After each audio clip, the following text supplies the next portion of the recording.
Hay 5 productos de skincare que probablemente estás usando todos los días y te están arruinando la piel. No estoy exagerando. De hecho, algunos de estos pueden estar causando exactamente lo que estás intentando evitar. Más acné, más irritación y una piel cada vez peor. Y lo peor de todo es que nadie te lo dice.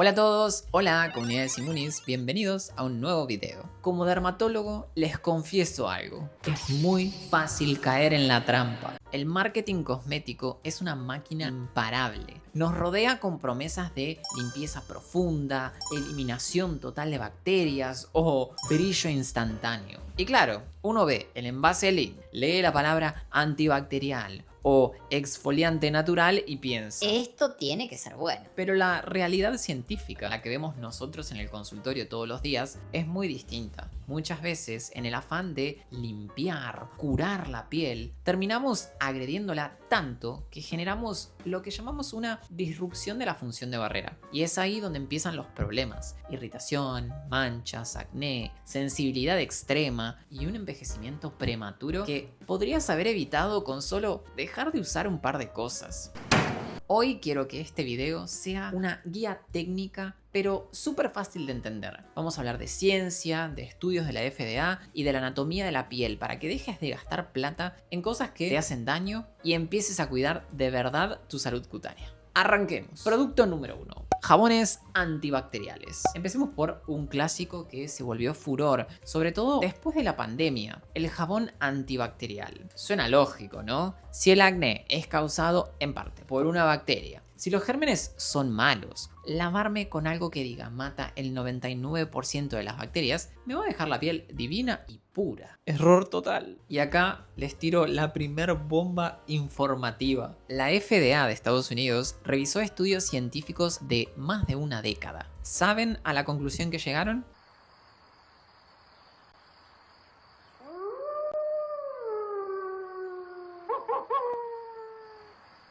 A que no existe evidencia científica de que estos jabones de venta libre prevengan enfermedades mejor que el agua y el jabón común. De hecho, en 2016 prohibieron 19 ingredientes antimicrobianos, incluyendo el famoso triclosan y el triclocarban, porque las empresas no pudieron demostrar que fueran seguros para el uso diario a largo plazo, ni que fueran más efectivos que usar agua y jabón común. Pero, ¿por qué son tan malos para tu cara específicamente? Veamos qué dice la ciencia. Primero, el pH. Nuestra piel es naturalmente ácida. Tiene lo que llamamos un manto ácido con un pH de entre 4,5 y 5,5. Los jabones antibacteriales suelen ser extremadamente alcalinos, con un pH a veces mayor a 10. Imaginen que su piel es una planta delicada que necesita un tipo de tierra específico. Al usar estos jabones es como si le tiraran cal.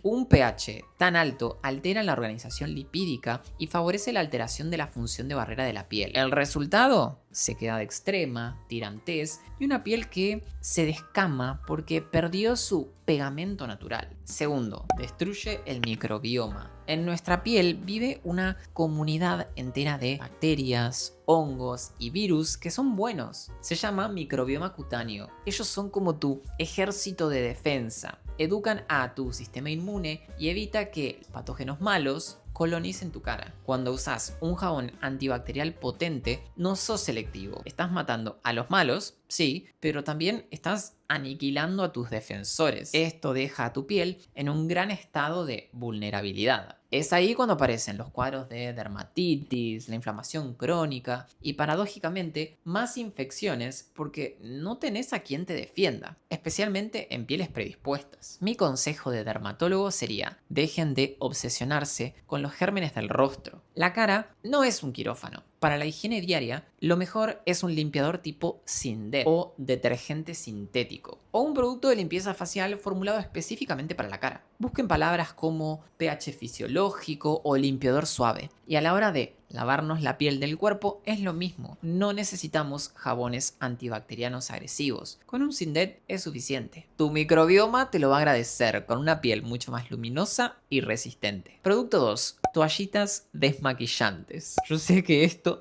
le va a doler a más de uno. Yo sé que las toallitas desmaquillantes son el mejor amigo de mucha gente cuando llegan a casa cansados de noche. Son cómodas, son rápidas, pasás la toallita y listo, a la cama. Pero les tengo una noticia que no les va a gustar. ¡Quiero vivir, Marge! ¡Déjame vivir, Marge! ¡Déjame, por favor! Las toallitas desmaquillantes no limpian bien tu piel. Lo que hacen en realidad es mover la suciedad de un lado para el otro. Piensen en esto. Si ustedes tienen un piso lleno de barro y pasan un trapo húmedo sin enjuagar, ¿el piso queda limpio? No, simplemente esparcieron el barro y lo dejaron más finito. Con las toallitas pasa lo mismo. Mueven el maquillaje, el protector solar, el sebo y la polución y los mezclan con químicos que traen la propia toallita. Estos productos pueden dejar residuos, surfactantes, fragancias y conservantes potentes que son necesarios para que la toallita no se llene de hongos en el paquete sobre la superficie de la piel. ¿Y esto qué problemas puede traer? Bueno, por ejemplo, obstrucción de poros. Como no hay un enjuague con agua, esos restos de maquillajes y químicos se asientan sobre los poros. Hola granitos, hola piel opaca. También pueden producir irritación por fricción. Para sacar el rímel o esa base de larga duración, terminamos frotando y tironeando, terminamos agrediendo a la piel. Ese frote repetido genera inflamación y a la larga contribuye con la formación de arrugas, cuadros irritativos y otras alteraciones que la verdad no están buenas. También pueden contribuir al desarrollo de dermatitis de contacto. Muchas de estas toallitas contienen ingredientes que al no enjuagarse quedan horas en contacto con tu piel, causando rojeces y ardor que muchas veces confundís con sensibilidad natural, cuando en realidad es una reacción al producto. ¿Qué hacemos entonces? Las toallitas deberían ser un recurso de emergencia absoluta. Un viaje en avión donde no hay agua, un campamento, esa noche en la que realmente no podemos mantenernos en pie. Pero incluso en esos casos, lo ideal sería al menos pasar un poco de agua después. La alternativa correcta en caso de usar maquillaje o productos muy pesados sería la doble limpieza. Primero, un aceite o un bálsamo limpiador, agua micelar también se puede sin frotar, para disolver el maquillaje y después un gel de limpieza de base acuosa para retirar todo el resto. Eso sí es limpiar. ¿Ustedes utilizan toallitas desmaquillantes? Espero que no me odien después de haber dicho todo esto. ¡Exijo venganza! ¡Quiero venganza!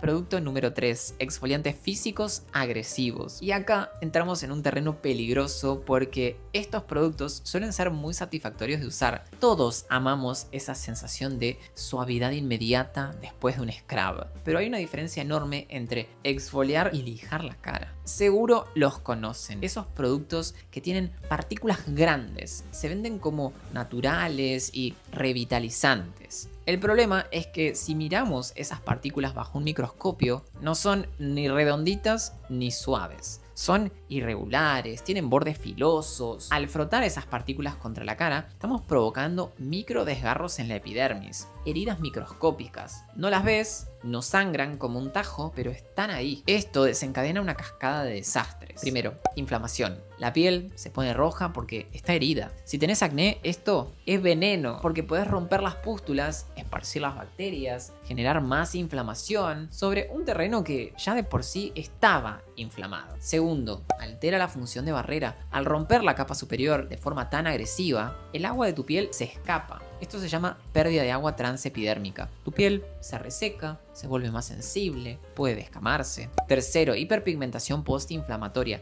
La piel dañada, inflamada, puede mancharse. Esa inflamación actúa como estímulo para activar a los melanocitos. El resultado son manchas. Muchas veces esas manchitas que no se te van son producto de una exfoliación demasiado fuerte. Mi recomendación es, si te gusta la exfoliación, opta por la exfoliación química. Los alfa y beta hidroxiáceos son mucho más seguros. Estos ácidos disuelven el pegamento entre las células muertas para que se caigan solas, sin necesidad de frotar ni desgarrar nada. Es ciencia, no fuerza bruta. Producto número 4. Y acá me descompongo. El alcohol puro. Ya perdí lo único que me interesaba en la vida. Por favor, comunidades inmunes, les pido casi de rodillas, tiren esa botella de alcohol de farmacia que tienen en el botiquín si su intención es usarla en la cara. Existe un mito ancestral de que si tenés un granito, ponerle un algodón con alcohol puro lo va a desinfectar y secar más rápido. O peor, gente con piel muy grasa que se pasa Alcohol por toda la cara para quitar el brillo. Y esto sí hace que yo me descomponga, que yo esté al borde del desmayo. Es verdad que el alcohol desinfecta y que se evapora rápido, dejando una sensación de frescura y limpieza mate. Pero el precio que paga tu piel es una terrible tragedia. ¿Qué le hace el alcohol puro a tu piel? Bueno, primero, lo despoja absolutamente de todo. El alcohol disuelve instantáneamente las ceramidas y los ácidos grasos esenciales de tu piel. Tu piel queda desnuda ante el ambiente. También produce inflamación y sensibilidad. Estudios demuestran que la exposición repetida al alcohol simple produce daños estructurales en la epidermis. Además, es un potenciador de la penetrancia. Esto suena bien, pero significa que deja la puerta abierta para que cualquier irritante o alergeno entre profundamente a tu piel y te cause un cuadro irritativo y molestias. ¿Cómo diferenciar el alcohol bueno del malo? Bueno, no todos los alcoholes en cosmética son malos. Hay algunos que son más irritantes y más secantes. Y hay algunos que son más benévolos con la piel, como por ejemplo el cetilalcohol, el estearilalcohol o el cetearilalcohol. Estos, la verdad que son muy buenos, algunos ayudan a hidratar y a dar textura a las cremas. ¿Qué podemos usar para los granitos si no usamos alcohol? Bueno, utilicen productos específicamente formulados para esto. Pueden usar, por ejemplo, parches para granitos o geles con ácido salicílico o peróxido de benzoilo. Estos atacan la bacteria y la inflamación de manera controlada, sin destruir el tejido sano de alrededor. Producto número 5. Vitamina C oxidada. La vitamina C o ácido ascórbico es un ingrediente buenísimo. Es un antioxidante increíble, ayuda a producir colágeno, a dar luminosidad. Tiene un talón de Aquiles, es extremadamente inestable. Apenas la vitamina C se expone al sol, al aire o a los cambios de temperatura, empieza a degradarse. Se oxida y deja de funcionar. ¿Por qué usarla oxidada? Es un error grave, porque se vuelve un oxidante, lo opuesto a lo que queremos. En lugar de protegerte de los radicales libres, una vitamina C oxidada pierde la eficacia antioxidante y puede generar subproductos no deseados, además de mayor riesgo de irritación. La vitamina C oxidada se degrada en una sustancia llamada eritrurosa. Si te pones un sérum oxidado, al rato vas a notar que tus poros se ven negros o marrones, medio naranja oscuros, que es básicamente el producto tiñendo tus células muertas. También puede causar irritación extrema. El pH de la vitamina C ya es bajo de por sí, pero cuando se degrada, los subproductos pueden ser muy irritantes para pieles sensibles, causando picazón y brotes. ¿Cómo podemos saber si nuestra vitamina C ya se oxidó? Bueno, por el color. Si tu sérum es de un color transparente o amarillo clarito, está muy bien. Si es amarillo oscuro o champán, empezó a oxidarse, úsala rápido. Si es naranja, ámbar o marrón, en la mayoría de los casos ya no sirve. Es cierto que algunos serums vienen con un cierto color más oscuro, ya coloreados, pero son los menos. Por lo general, esta regla aplica para la mayoría de los serums. Mi consejo es que busquen una vitamina C en envases opacos, que no pase la luz, y con un sistema airless o con goteros oscuros. Guárdenla en un cajón oscuro, fresco, y si no quieren lidiar con la inestabilidad del ácido ascórbico, busquen derivados más estables, como por ejemplo el ascorbil glucósido. La conclusión de hoy es una que repito siempre en el consultorio. La piel es un órgano inteligente, no es una superficie inerte que tenemos que fregar, desinfectar con alcohol o lijar para que brille. Tiene su propia barrera protectora, su propio sistema de hidratación y su propio ecosistema de bacterias. Cuando la bombardeamos con estos productos que parecen buenos o que el marketing nos vende como necesarios, muchas veces estamos saboteando nuestra propia salud cutánea. Recuerden siempre, menos es más, una rutina básica pero bien hecha es infinitamente superior a tener 20 productos de moda que te están arruinando la cara sin que te des cuenta. Aprendan a leer las etiquetas, no se dejen llevar por las modas de TikTok y sobre todo escuchen a su piel. Si algo te arde, si algo te deja la cara roja, si algo te hace sentir la piel tirante, es porque no es para vos. La ciencia está para ayudarnos, no para complicarnos la vida ni para lastimarnos. Y ahora quiero escucharlos a ustedes. ¿Usaban alguno de estos 5 productos? ¿Les pasó alguna vez de usar algo y darse cuenta de que no era para ustedes? Quiero leerlos acá abajo en los comentarios. Si les gustó este video, por favor denle un like y compártanlo. No se olviden de suscribirse al canal y activar la campanita de notificaciones para que YouTube les avise cada vez que subo un video nuevo. Y no se olviden de seguirme en Instagram. Me pueden encontrar allá como @simon.scarano. Y yo los veo en el próximo video.